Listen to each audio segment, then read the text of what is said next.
ইম্মা ইয়াবলুগান্না ইনদাকাল কিবারা আহাদুহুমা আও কিলাহুমা।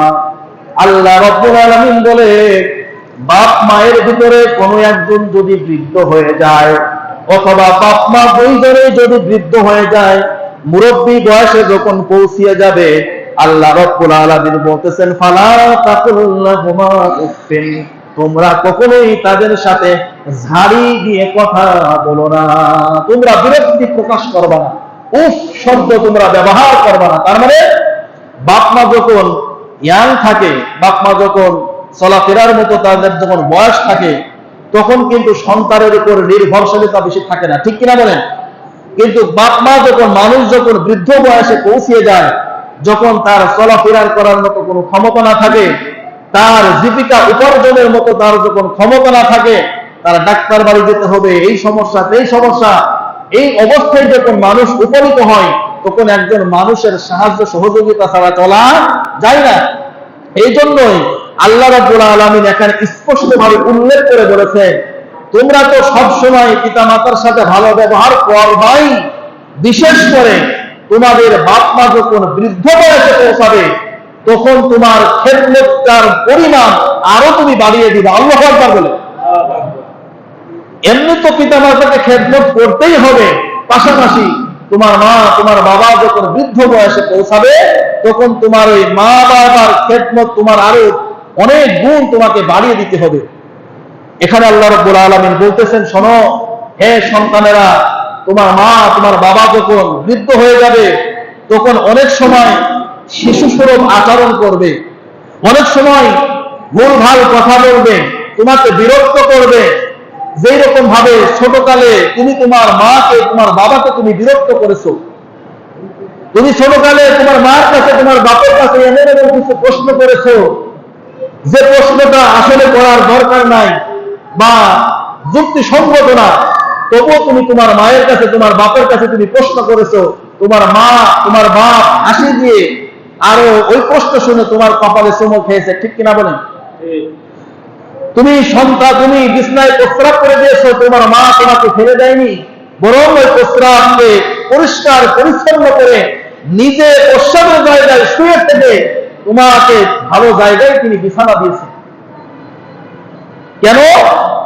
তোমাকে আল্লাহ রাব্বুল আলামিন বুঝাইতেছে, তুমি তোমার ছোটবেলায় কত রকম তুমি কাজ করেছো, সেই কাজ তোমার মা বাবা সহ্য করে এরপরে কিন্তু তোমাকে কিন্তু বড় করেছে।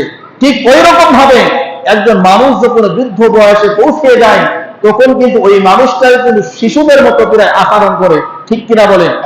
অনেক সময় তুমি তোমার মায়ের কোলের ভিতরে তুমি প্রস্রাব করে দিয়েছো, হতে পারে তোমার মা বিছানায় প্রস্রাব করতে পারে, তোমার মা বৃদ্ধ বয়সে বিছানায় প্রস্রাব করতে পারে, তুমি ওই সময় তোমার বাপের সামনে এমন অঙ্গি ভঙ্গিমা করবে না যাতে করে তোমার মা তোমার বাপ কষ্ট পায়।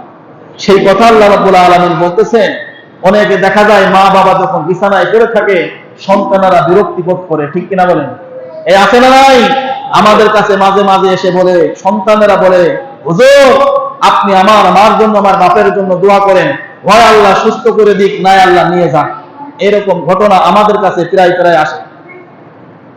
তার মানে সে বিরক্ত হয়ে গেছে, তার প্রস্রাব পায়খানা করার জন্য, সাফ করার জন্য তার বউ তো করেই না, নিজের সন্তানেরাও ভ্রুক্ষেপ করে না, অসহ্য হয়ে গেছে। বাবা, তোমাকে যে কত কষ্ট করে একটা সন্তান, একজন মা মানুষ করে, একজন মা এবং বাবা একটা সন্তানের যেই রকম ভাবে সুন্দর করে মানুষ করে, কত জ্বালা যে সহ্য করে, একজন মা বাবা ছাড়া কেউ কিন্তু বোঝে না, ঠিক কিনা বলেন? আজকে তোমার সন্তানে যে তুমি তোমার স্ত্রীর দিকে তাকিয়ে দেখবা, তোমার সন্তানের জন্য কি করে, তোমার মা বাবাও তো তোমার জন্য ওই রকম ভাবে কষ্ট করেছে, ঠিক কিনা বলে?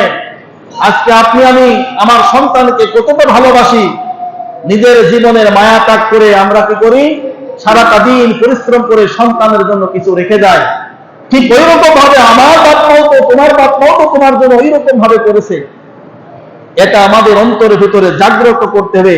সেই কথাই আল্লাহ রাব্বুল আলামিন এখানে বলতেছেন, ফালা তাকুল লাহুমা উফিন, শোনো সন্তান, বৃদ্ধ বয়সে তোমার মা তোমার বাবা এমন কিছু আচরণ করবে যে আচরণের কারণে তোমার বিরক্তি বোধ আসতে পারে, বিছানায় প্রস্রাব করে দিতে পারে, তোমার ভিতর বিরক্তি বোধ আসতে পারে, বমি করে দিতে পারে, বিভিন্ন রকম অপরিষ্কার অপরিচ্ছন্নতার কাজ করতে পারে। সুতরাং ওই সময় তুমি তোমার বাপ মায়ের সাথে খারাপ আচরণ করো না, তোমার মায়ের সামনে উফ শব্দ ব্যবহার করো না, আর যন্ত্রণায় পাচ্ছি না এইরকম কথা তুমি বলো না। এইরকম কথা যদি তুমি বলো তাহলে তুমি আল্লাহর সাথে নাফরমানি করলে। সেই কথা আল্লাহ রাব্বুল আলামিন বলতেছেন যে ফালা তাকুল্লাহুমা